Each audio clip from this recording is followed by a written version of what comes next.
New Thought Media Network. We are a global broadcast network of positive music, media, and entertainment, inspiring humanity's evolution along the journey of enlightenment and creating a world of love, peace, empowerment, and prosperity for all. New Thought Media Network. Positively inspiring.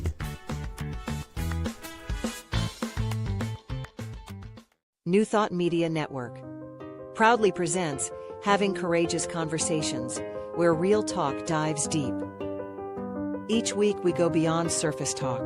We open our hearts, speak our truths, and dive into the stories that shape us. No scripts, no filters, just powerful, unforgettable conversations about life, purpose, healing, and truth. Join the conversation, because your voice belongs here. Please like, share, and subscribe. Check out our YouTube channel at Having Courageous Conversations or email us at yourshowyourvoice@gmail.com. Now, let's have a courageous conversation. Good afternoon, good morning, good evening, wherever you are joining us from. Welcome to today's episode of Courageous Conversations. Having Courageous Conversations is a heartfelt, spirit-led online series where we explore the transformative power of honest dialogue. Rooted in authenticity, compassion, and spiritual awareness, this show invites voices from all walks of life to engage in meaningful conversations. Many times, conversations we often avoid, but deeply need to be having. My name is Cheryl Rogers, and I'm delighted to be here with you and my wonderful co-host, Mark Dupuis, who's going to introduce us to our very special guest today, Valerie Hill. Thank you, Cheryl. I'm going to introduce Valerie, and I'm sitting here thinking that it's so interesting. You can meet someone in a certain circumstance. Valerie and I serve on a board together, and then I find out this interesting story behind her. So let me introduce Valerie. She is a 21-year veteran reporter with the Waterloo Region Record, retiring in 2019. She has covered hard news, courts, politics, everything except sports. But her heart has always been in telling people stories. Valerie continues to write the weekly obituary feature, Lifetimes, for the Record, and she has a number of other writing and editing projects in the works. Another story. Her career as a reporter unexpectedly led her to visit Uganda, where she instantly fell in love with the country and its people. As I said those words, I got goosebumps, and I'm not quite sure why, Valerie. Please tell us what led you to Uganda. Okay, well, it was the family day long weekend. I guess I have an anniversary coming up. And I was assigned to interview Michael von Tieckmann, who was the owner of the Walper Hotel downtown Kitchener, because he was donating money through an organization in Waterloo to build a school in Uganda. So he would donate every time the room in his hotel was rented. He would donate $1 a day from that room. So it got to be a substantial amount of money. And he'd been to Uganda at least once or twice just to see where his school was going to be situated in the city. And I'm always being very adventurous. So I thought, gee, I think I want to go and see this. So I did. I raised about $8,000 to put towards the school. And I got in touch with the organization Michael was working with, and they arranged for me to go to Uganda. And I was the only one from here, so it was just me and my handlers, who were absolutely fabulous. And they took me to the site of where the new school was going to be, and it was just a big empty field with a big termite mound in the middle. So it was kind of hard for me to envision what this was going to look like. And I was only there 2 weeks, and I ended up getting really sick while I was there. So it was a challenging 2 weeks, but still it was wonderful. I loved all of it. And on the last day, I went to visit a high school right just outside of the capital city of Kampala. And the kids in this high school performed for me. That was it. I was done for because I have a real soft spot. I love kids, but I love teenagers. And they were all teenagers. One girl in particular, Muhai, and she became my Ugandan daughter, and she's in her late 20s now, and I still support her. And yeah, so that was it. So then I came back home to Waterloo Region, to Kitchener, and I said to my friends, I really think it'd be wonderful if we could bring these kids here and raise money for the school. They could come here as a performing group. And my friends, who were as naive as me, said, sure, how hard could it be? Well, first of all, none of the kids even had birth certificates, never mind passports. So a lot of them didn't even know when they were born. So we had to send them to their home villages, find an elder in the village to say, yeah, they were born here roughly that year. They all chose January 1st as their birthday. So we had to get their birth certificates, and then we got their passports, and then we got their travel visas. So it was quite a process, and it was just out of naivety that we didn't know we couldn't do this, so we did it. Right? There's a life lesson right there. As long as you don't overthink this and say, well, that's not possible, just remember us. We did it. So the first year was 20, when we all, so a bunch of us went to Uganda, and the first year we brought them here was 2014. Yeah, 2014. But on top of that, there was a local filmmaker who really wanted to help us. And we had 2 filmmakers who came with us, and we did a film, and it was called Subi. Oh gosh, what was it called? The name of the group was Subi anyway, and it was screened at the Grand River Film Festival, and it was fantastic because the kids had been here for a couple of weeks. They were performing around high schools and concert halls, and they were really attracting a lot of local attention. And then on the night of the screening, I had them all stand behind the screens, and it was at what is now the Hamilton Family Theater. We showed screened the film, and then they started drumming as the credits were rolling, and the curtains went up, and all the kids were there drumming. And everybody in the whole place was crying. So it was really fantastic. But it just sort of went from there. We actually brought that group here twice, and they performed here twice. But that high school, there was a few issues with it, which I won't get into right now. But around the same time, a young man from a fairly remote village in a place called Claro, he contacted me by email. He had sent emails out to every organization he could find in Canada and the US that even mentioned Uganda. And I guess he found something with my name on it, probably a story out of the record. And he wrote to me. He said he wrote to dozens of organizations and individuals, and I'm the only one that responded. So we refocused our attention on him and his school. It's called Green Hill. And so we've been supporting them since about 2014. And this whole idea, as I call this talk, Drumming Me Home, was the first time I actually went to Green Hill. And Jonas, the young man's name, he arranged for me to stay with his mom and his family. And they lived in a very remote area way out in the country. And of course, there's no electricity. There's absolutely no amenities whatsoever. But that night when I was laying in bed, I could hear this drumming. And it was pitch black, and you can't exactly get up and wander around. So the next morning I asked, I said, what is that? What was that drumming? And he said, oh, they were drumming them home. So people in these remote areas, when they go visiting, there's no street lights. They don't have flashlights. It's pitch black. So the only way they get back to their village or their hut, wherever they live, is their family keeps drumming until they just follow the sound of the drum And I really felt from that point on that I felt at home. I feel so comfortable in Uganda as if I was born and raised there. I still don't speak the language. Shame on me, but they all speak English because it had been an English colony. So they make it very easy for me. But then I started going every year. My friend Ev and I, Ev is also part of this. She started this with me.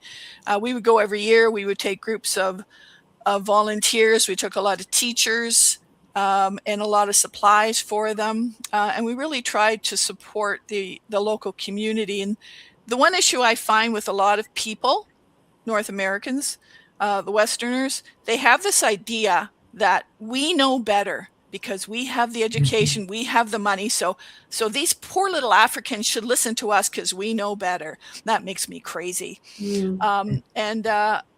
I always said to everybody in Uganda, what do you need and how can we help?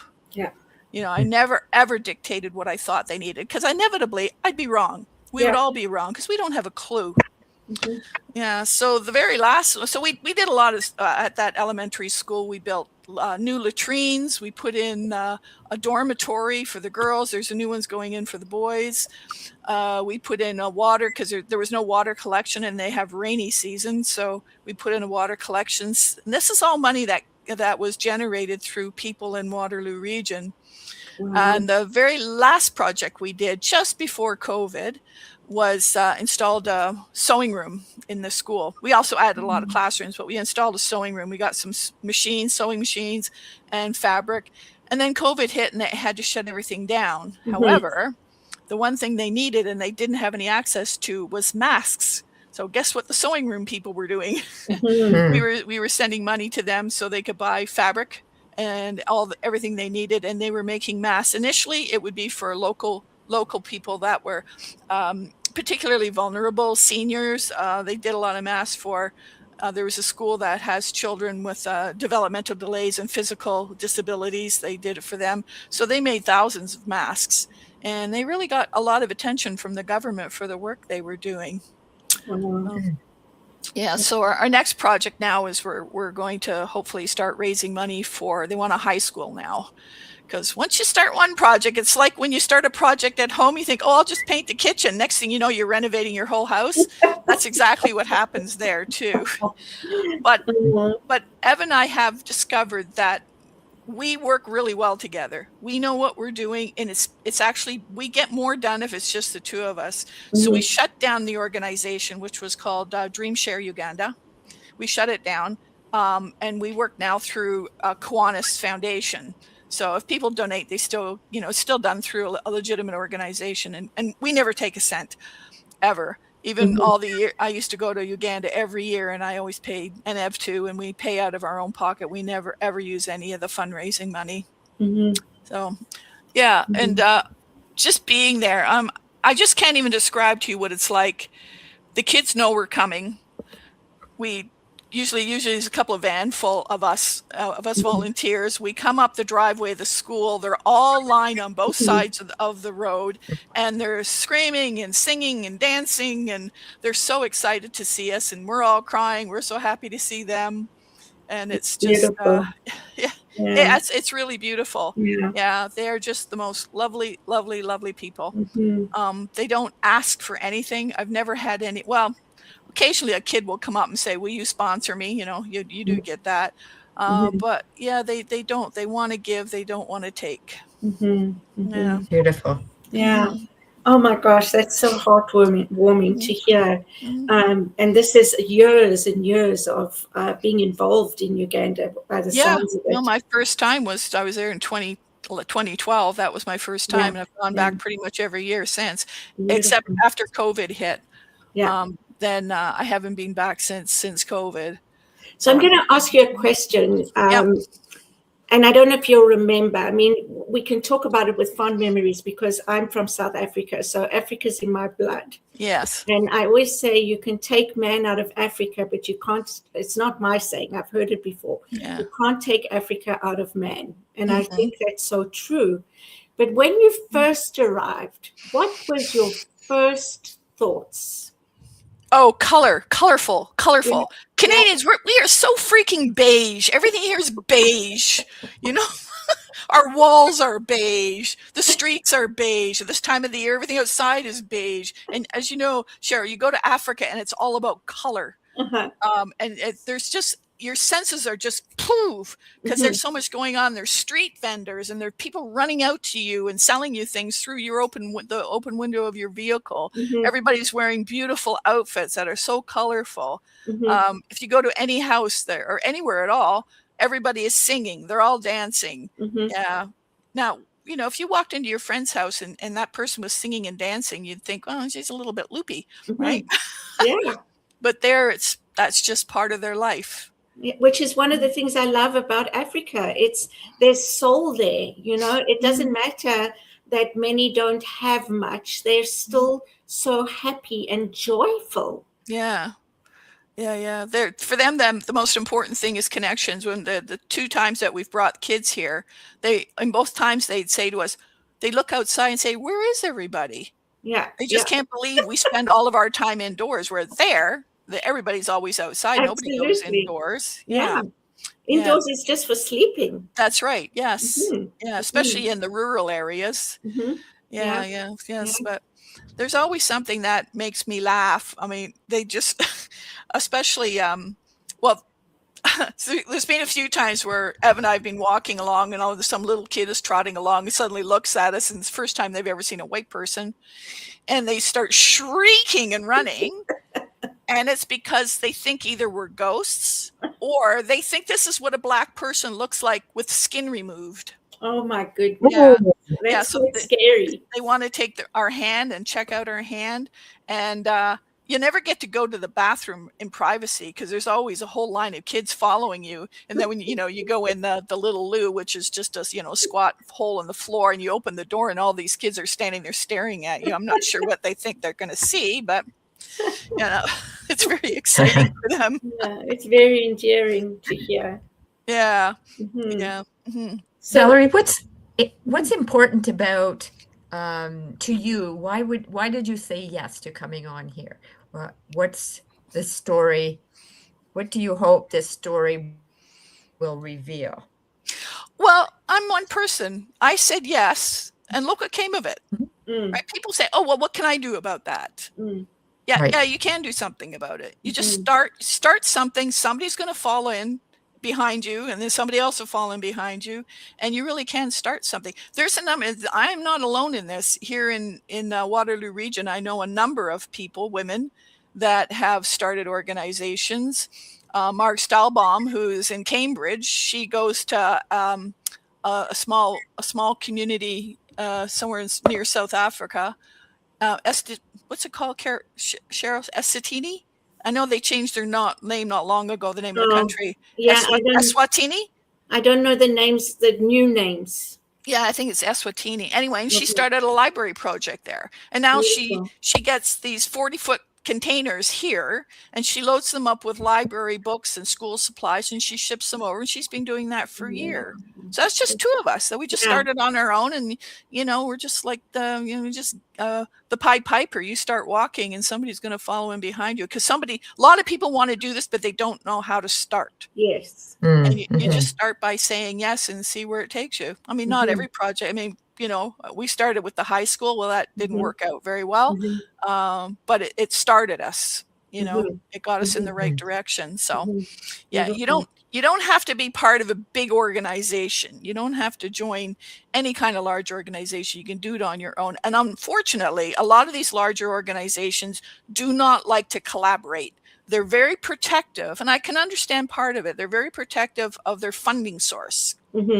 So they don't really want to share any information. They don't want to collaborate with you because maybe their funders are going to start wanting to fund you instead. So there's a lot of these organizations that work in isolation, which isn't very helpful for the people you're trying to help. Exactly. Right? Yeah. So we've always done the total opposite. The more we can collaborate, the better.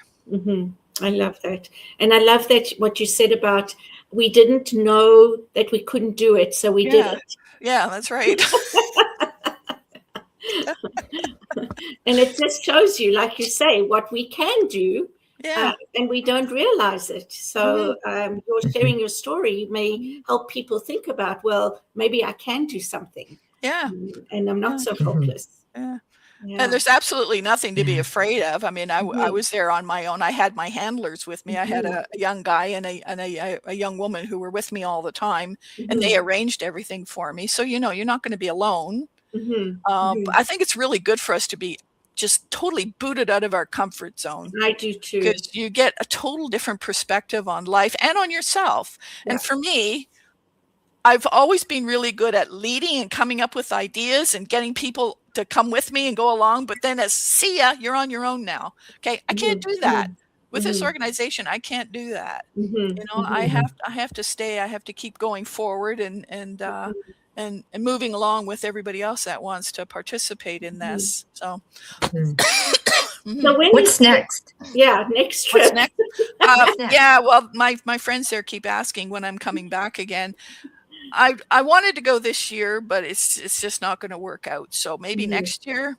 Yeah, it's been a while. It's been a while since 2020. Since I've been there. I got home quite literally 3 days before the big COVID shutdown. And this is another interesting thing. Okay. So my last trip, I was traveling with a bunch of volunteers, including my little Chinese friend, Rosanna. And so being that she's from China, so she speaks Mandarin and reads Mandarin. So when we were traveling together, she was watching the news out of Wuhan. And so she was saying, oh my goodness, this has happened. And as did it even occur to me that this was going to affect us in Canada? Didn't enter my head. This was something that was so far away. It might get into Africa. It's certainly going to be all over Asia, but it'll never happen in Canada. Boy, what a shock that was when I got home and found out that, suddenly we were in these big shutdowns. So that's another thing about, traveling or doing this kind of work is it really opens you to the idea that it can happen anywhere. It can happen to anyone, and to be grateful for what we have. Yeah, during the whole COVID thing, when everybody was doing, F Trudeau and we want our freedom, people have no clue whatsoever how lucky we are and just how much freedom we have. Well, and you say that, and I hear what you're saying, and I wonder actually who's the lucky ones. Like, I actually think that we have we've closed ourselves off, right? Because when I think about Africa and the people and the children, especially in these remote areas, they live life with joy, with exuberance, with family, with culture, with community. And think about us in the Western Hemisphere, and we're all very isolated in our little pods. Absolutely. Right? Yeah, that's absolutely true. I often wonder about, well, who are the lucky ones actually? Well, socially, it's definitely the people in places like Africa, because they do have those social connections. They're never really alone. No matter what happens, there's going to be somebody there to help them. I don't know what it's like in South Africa, Cheryl, but in Uganda, funerals are a huge deal. Yeah. And they can go on for 2 or 3 days. Yeah. There's, of course, music and food, and people come from miles, even if they didn't really know the person. Yeah. It's a cause for celebration. It's a cause for getting together. So I've attended a couple of funerals. You never know that that's what it was, but and there's all kinds of speakers, and it's that whole sense of community. Yeah, absolutely. Community. And I would suggest that we could learn from all cultures. Oh, absolutely. Theirs, and it's not just like we can look at anything in the world and say this is better than, why don't we all do this? But it's not just the celebration at a funeral. That's an awesome celebration, I think. And I think it's both, and I think it's just something that it depends what we value. I value that so much because when I'm there, my heart opens when I'm in that kind of environment. When I go to South Africa and I'm in the city, it's very different to being out in the rural areas. So there's that part as well. but I definitely feel that, it's so easy to connect with people there. And hearts they just open so easily and naturally when you are dealing with people who are authentically happy and joyful and, and community orientated. Yeah. And showing them that you deeply respect them. And, things like don't take a photograph of somebody without asking them. There's often, I think Westerners feel that we have all these rights and privileges. Well, we don't. We do not. And there's been lots of times I've asked somebody, may I take your photograph? And that person has said no, and I'm okay with that. Yeah. But when it comes to the kids, of course, and the school, Green Hill, all the kids learned to sing "Oh Canada." So we were there one year and they sang, they said to us, okay, we're gonna sing to you. So they sang their national anthem and then they sang "Oh Canada." So you have an entire school of 500 or more kids who have all learned "Oh Canada." It wasn't quite right, but it was close enough. Yeah. Now, and I think something else that's important that you said is that we tend to think that we have the answers and that we're going to go there and help and we're going to fix things and we're going to make things better, when in reality, it really is more about asking what is needed than imposing what we think they need. That's right. Yes, exactly. Yeah. It reminds me of that book, Marg. I keep going back. Pardon me? It reminds me of that book. Remember that book? Yes, Poisonwood Bible. Yes. Oh yeah. Yes. Right. Yes. And that always, like, it's exactly that, going in and trying to push yourself on others and make them like us. Yeah. I mean, they don't want to be like us. No, it doesn't work for them. Exactly. Yeah. And similar to life in general too, I think of when I worked at the low vision clinic, and I would be talking to the interns and I would say, you just don't grab a person who is legally blind and start, walking with them. You ask them if they want a system. You offer them your arm. You don't just naturally assume that this is what they want. Right. Or somebody in a wheelchair. You don't start pushing them because you assume. So so many things that we can apply to different parts of our lives, right? Different parts of the world can teach us. Absolutely. I think what's important for me is that we don't make judgments until we have experience, because you cannot know what Africa is like if you haven't been to Africa. No. Uganda is probably different to South Africa or Zimbabwe or, so that's something that I think I learned is not to make those assumptions. When you think, and I go back to this always, that South Africa has 11 official languages.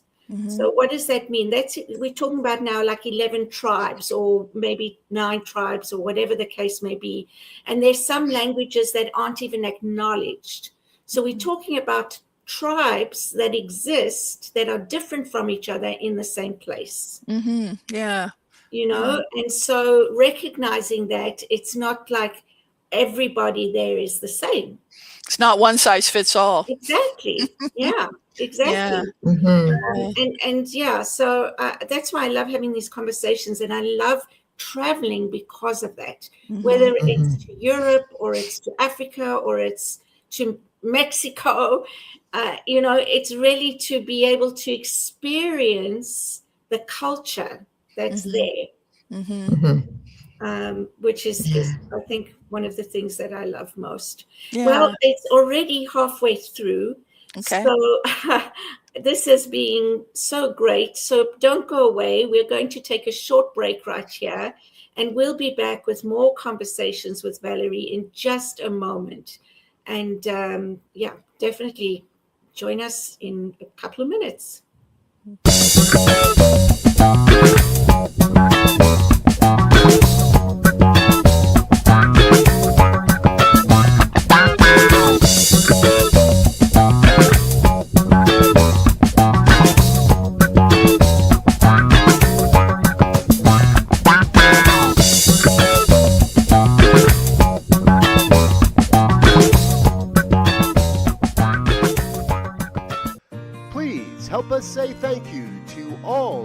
organizational sponsors, including the Hepperlin Foundation, Affiliated New Thought Network, International New Thought Alliance, Science of Mind Archives and Library Foundation, Center for Spiritual Living Denver, Center for Spiritual Living Midtown, New Thought Philadelphia, Center for Spiritual Living United Life, Sunshine Cathedral, Planned Happiness Institute, Summit Center for Spiritual Living, One Heart Retreats, Universal Joy Center, Unity Kitchener, Unity Spiritual Center Ottawa, Om Center for Spiritual Living, Satya Center, Begin Within Ministries, Center for Spiritual Living North Jersey, Unity of Savannah,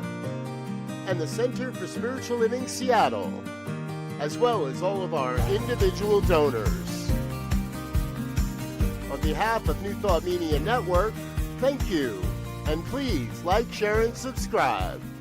New Thought Media Network, come be you. Thanks for staying with us. We're excited to pick up where we left off with Valerie. We're talking about Uganda, we're talking about culture, we're talking about so many different things that come out of this conversation.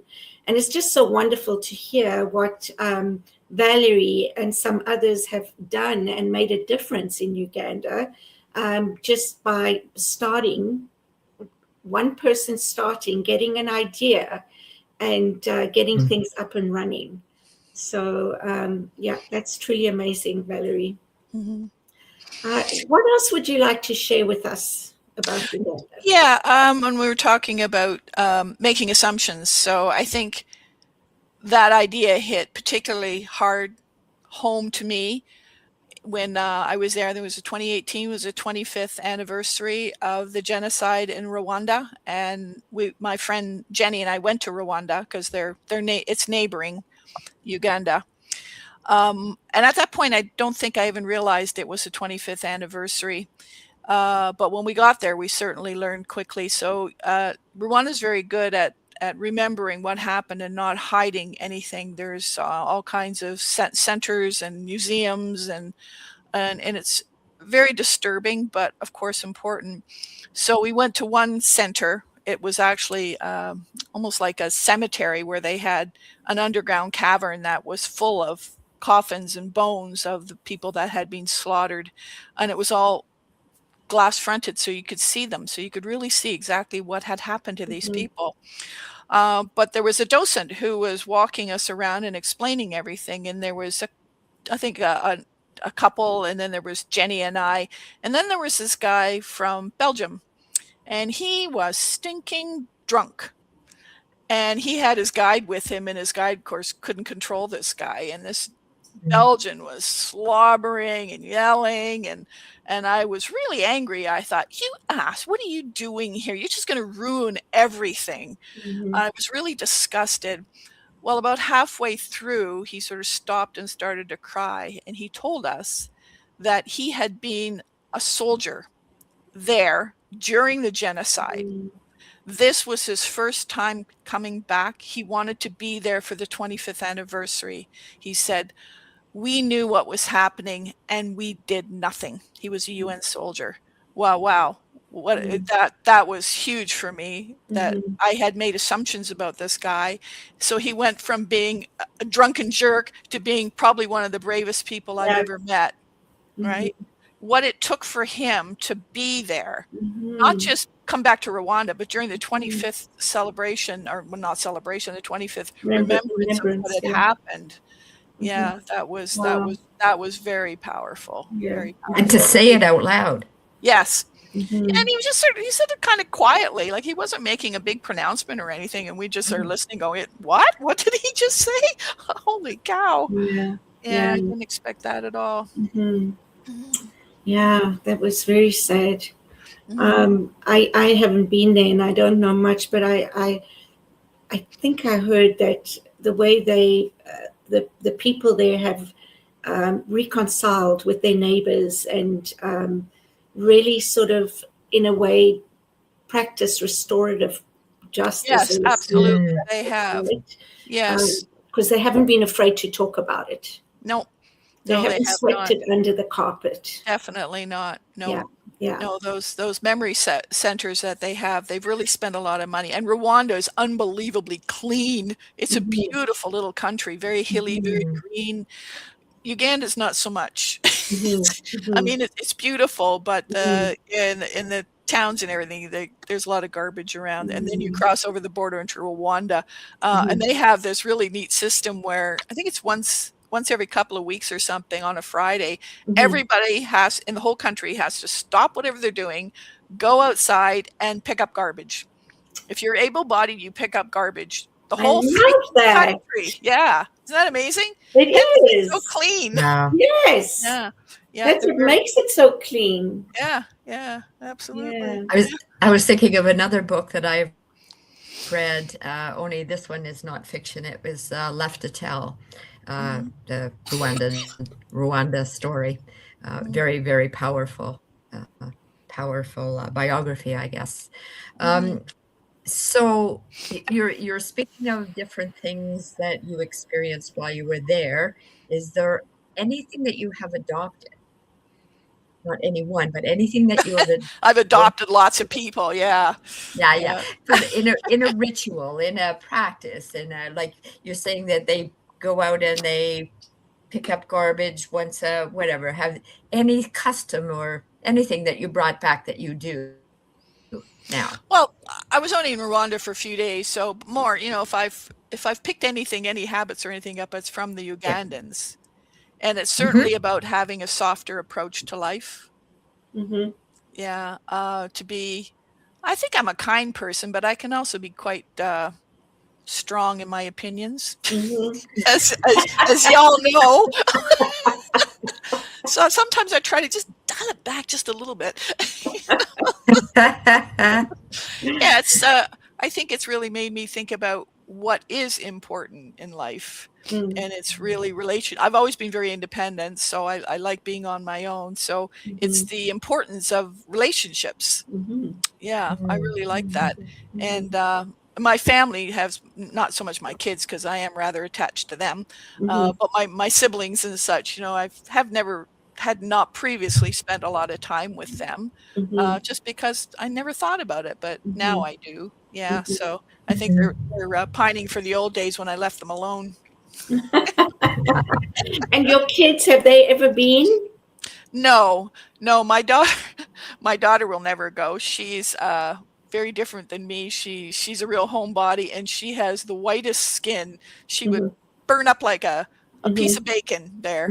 Yeah, and then my son, of course, he has a family, so it's not going to work for him either. But I'd like to take my grandkids when they're older. I'd like them to experience it. I talked to them about Uganda. I'd like to show them the film too, but I seem to have lost my copy. But I think it would be, when they're only 7 and 9, so they're still not that impressed with what Nana does. I found one of my old press cards the other day, and I gave it to my granddaughter, and she said, "What's this?" And I told her, and she said, "Eh." And she handed it back to me. Okay, you're not ready. You're not ready to be dazzled by your grandmother yet. That is too funny. That is too funny. Favorite dish?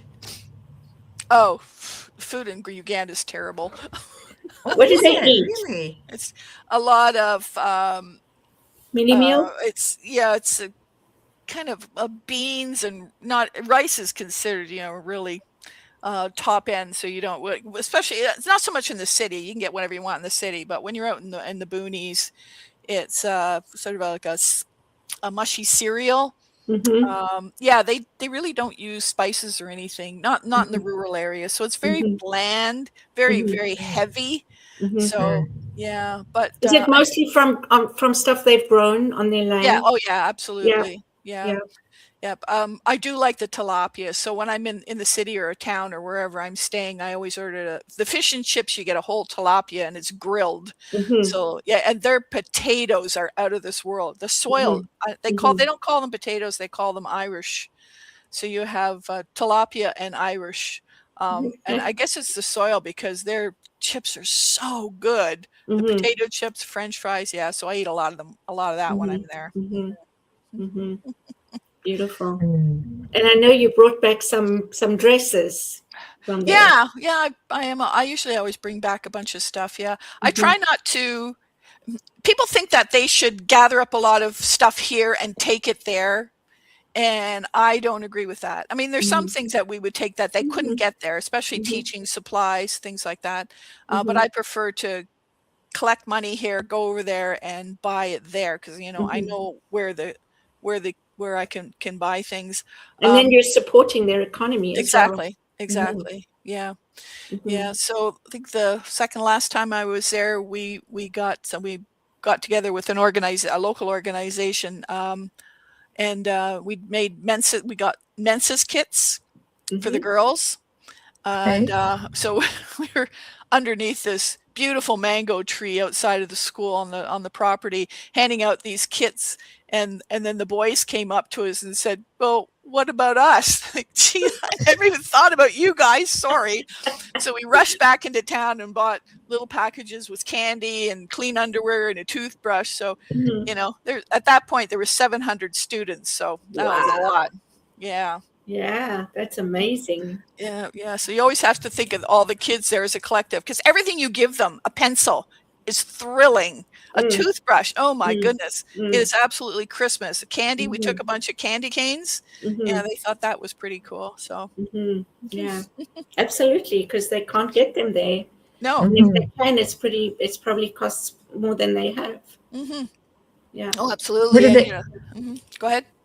What did they celebrate? Did they celebrate Christmas? Oh yeah. They're all Christian based. That's the thing that's great about Uganda. They're very open to all faiths. There's all kinds of churches all over the place, and the Catholics do not have a bad reputation as they do in some places where they've been accused of the missionaries come in and really doing a lot of damage. It's not like that at all there. Where I stay in Kampala is actually a Catholic center. So all the nuns gather there from all over the country, and that's pretty neat. I go down for breakfast, and there's all sorts of different nuns from different parts of the country, and there's a couple of priests that live there. So the Catholics have done a lot of good for the country. I would say they're probably number one, but there's churches all over the place. Every faith you could think of is there, and they all cohabitate. Yeah, beautiful. Yeah, it's nice. That's awesome. That's awesome. I'm not sure. There's a song at Christmas that comes out that I can't remember what it is, and it is annoying to me because it says about they don't know something in Africa, and I think it should be taken off the air because it's a slight to, in my opinion, to people in Africa, and that's maybe not what's intended, but anyway, that's what brought that question up, and what do they celebrate, and it sounds like diverse, and that's awesome. Yeah, they celebrate anything at all. Not so much birthdays. Birthdays aren't really big, mostly because, especially in the rural area where I am, they don't know when their birthday is. So what's the point of celebrating? Yeah. So, but yeah, Christmas is a big deal. Easter is a big deal. But you see, now, isn't that interesting? That's something that's so important in Western culture. Yeah. Our birthday. And there it's like, it's not a big deal because we don't know. And it doesn't matter that we don't know when we were born. Yeah. It's not a thing. No. Yeah. Yeah. I used to have a friend, and he said he never celebrates his birthday because he had nothing to do with it. Why should he celebrate it? That's a good point. Yeah, he didn't. That was your mom's doing it. I always think about the moms on somebody's birthday, and I always wish them happy birthday. Yeah. Yeah. Because nobody thinks of that, really. No, that's true. Yeah. Yeah. So, is there somebody watching the show, what would you suggest if somebody wanted to do something, help in some way? What would you suggest they do? Well, it depends what area. Yeah, absolutely. Yeah, feel free. I'm happy to share my information. I don't hoard any of my information, Mhm. because I always say that what happened with me in Uganda is a dream come true, a dream I didn't even know I had. I Yeah. really had no Yeah. idea. I mean, I always wanted to go to Africa. I read about Mhm. Africa from the time I was a little kid, Mhm. but I never dreamt of that I was going to go there and start an organization and, bring all these people along with me. But yeah, so you sort of decide what part of the world you're interested in, and there's always an organization in your community that does some work there. The Mhm. Grandmothers to Grandmothers organization, which of course, as you know, Cheryl works in South Africa. Mhm. It's Stephen Lewis's foundation. Mhm. And there's a group here, they're called Onasiskoma. They're here in Kitchener, but they're all over the place. Yeah. And they originally were raising money to help grandmothers who were raising AIDS orphaned grandchildren. Correct. But Right. AIDS isn't quite as much of an issue as it was, so Mhm. they're spreading out now. Now they're doing things like scholarships and Mhm. school support. Mhm. So they're Mhm. a fabulous organization. They do a Mhm. lot of really good work, and that's just one. There's all kinds of Mm. organizations. Yeah, Um, absolutely. Doing different things in different parts Yeah, of Africa for yeah, sure. yeah, yeah. Yeah. Now I had a question and I can't remember it. Mhm. Well, while you're thinking, I'll ask one. Okay. I'm very ignorant with regards to politics, but I'm going to ask the question, what's the political climate there? Oh, well, Museveni has been the president for 30 years, and he just changed the constitution a few years ago so he could continue serving. Remind you of somebody else? Yeah. But, I mean, it's supposed to be a democracy, but in fact, he runs everything. Mhm. But it's a very peaceful place, and they're very, very good with taking care of refugees because they border South Sudan. And I have been up in the north of Uganda at the South Sudanese border. And so when they can come across the border. They're put into a camp there. The United Nations they help them a little bit, but not Mhm. much. It's really the Ugandans that do the work. So they get them all settled in this camp, and then they bring them down into the city. And that the Catholic Center, where I was saying where I stay, um, they have a lot of support for them there. So they bring them there. They give them their it's like a citizenship, not a citizenship. It's an identification card, so they can get Mhm. a job. Mhm. And they take very good care of them. Mhm. The one time I was there, in the middle of the night, I heard this wailing. It was so awful. It was just, you've heard that expression, Mhm. keening. This Mhm. woman was keening. And Mhm. I got up in the morning and I was like, who's making that noise all that night? And one of the nuns said, she introduced me to the lady because her room was right across from mine. She had just arrived from South Sudan and she had watched her brother be murdered. Mhm. And she had escaped, and she was just Mhm. her whole emotion was Mhm. had just escaped her, and she just couldn't help it. Mhm. So Hmm. yeah, that was very sad. But Mhm. yeah, I admire Uganda particularly for that, how it takes care Mhm. of the refugees, even though they don't have a lot themselves. They take care of the lesser thans, Yeah, the ones who have nothing. that's good to hear. Yeah, Yeah. that's really good to hear. Mhm. Thank you, Um, Valerie. That was a very sad story and showed so much heart. And yeah, mhm. thank you Mhm. for sharing that. Mhm. Welcome. Mhm. Cheryl, Mhm. did you remember what you wanted to ask me? No. But probably when we sign off, that's when Yeah. I'll remember. Yeah. Oh, God. Yeah. Mhm. Yeah. That's okay. Yeah. Yeah. Well, Oh. when we go back again, I'm really hoping that this high Oh, school that they oh, you thought of it. Good. I did. Go ahead. I wanted to ask you about the movie, if that's something that you Oh, could yeah. still get access to.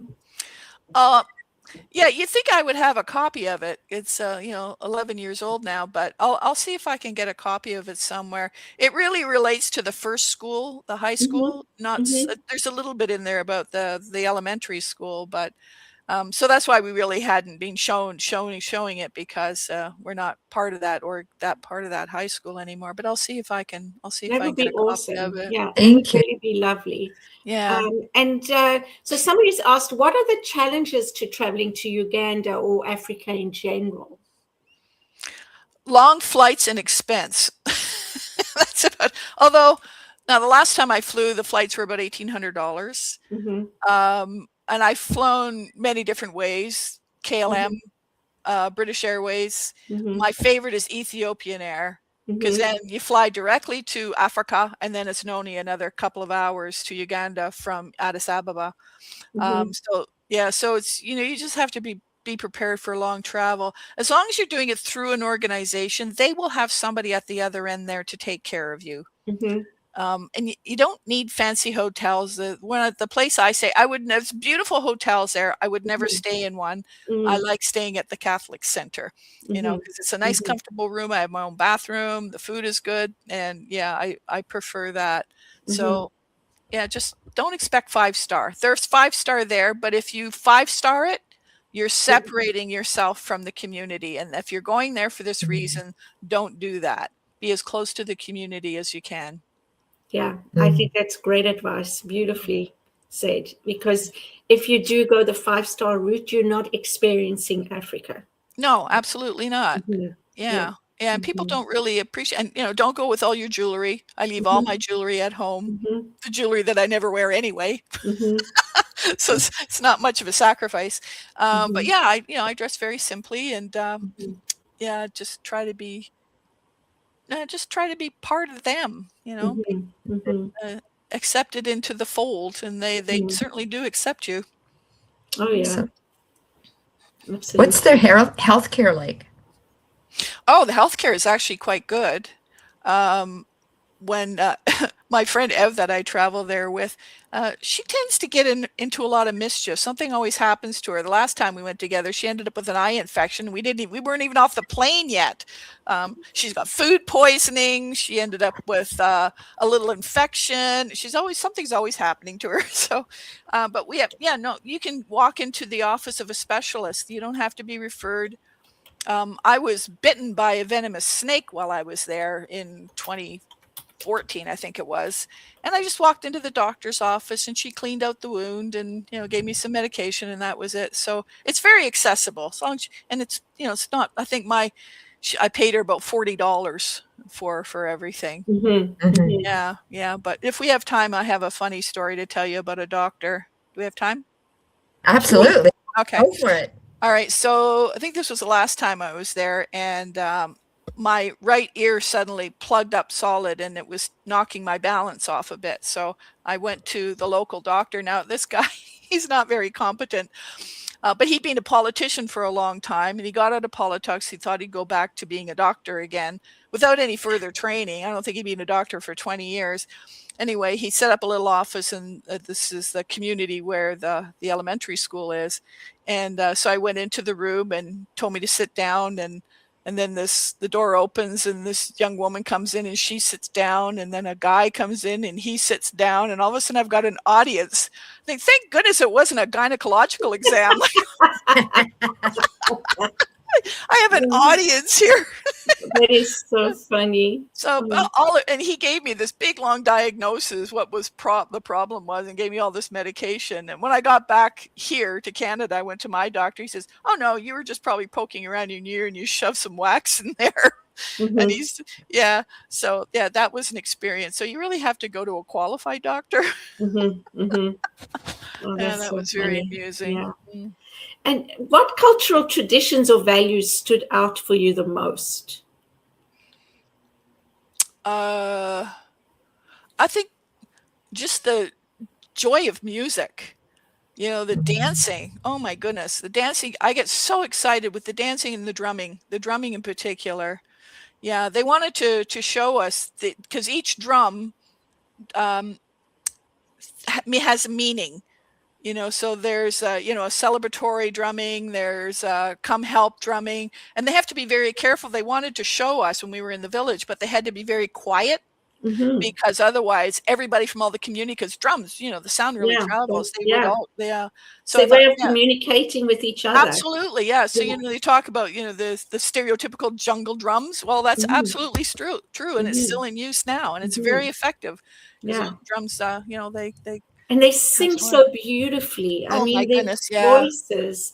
I remember in Botswana, we did a 4x4 trip, and we were in the middle of nowhere, and we just heard this beautiful singing, like voices of angels. Mm-hmm. And we eventually came to this little school building, like one room in the middle of nowhere. Like, I don't even know where these kids came from.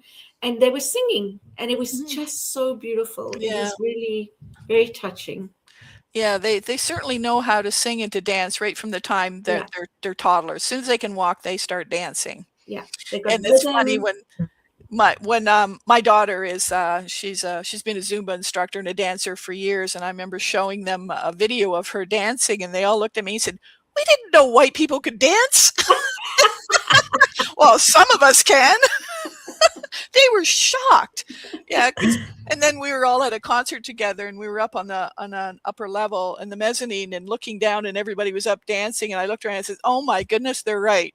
White people can't dance." It was very funny. So just that wonderful sense of humor, just laughing all the time. Mhm. Laughing and Mhm. loving. That's what they do. Mhm. Laughing and loving. Yes, absolutely.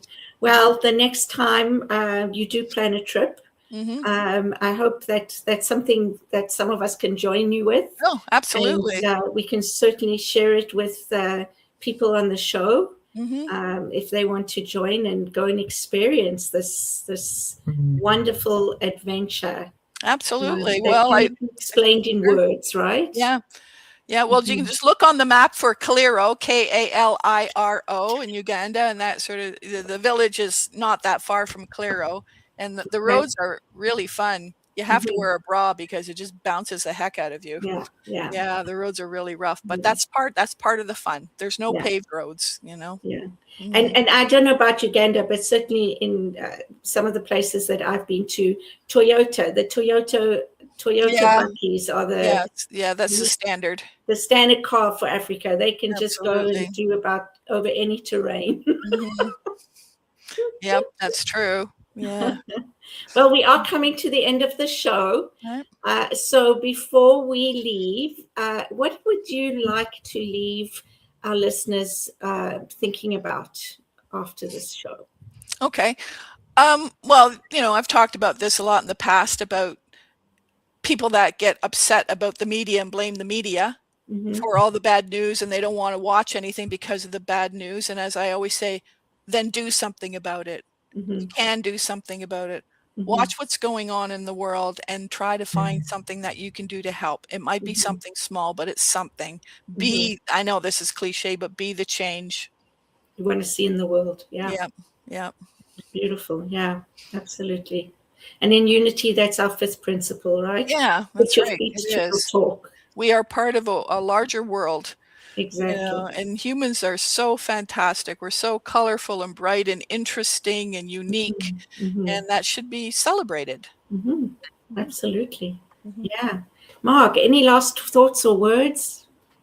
I just I loved what you just said there, Valerie. Similar to all media is not good. You said people are to be celebrated, basically, Mhm. right? Yep. And there is often this slant the other way. Oh, people are so in a negative way, and I really appreciate that you said a positive to Mhm. us people.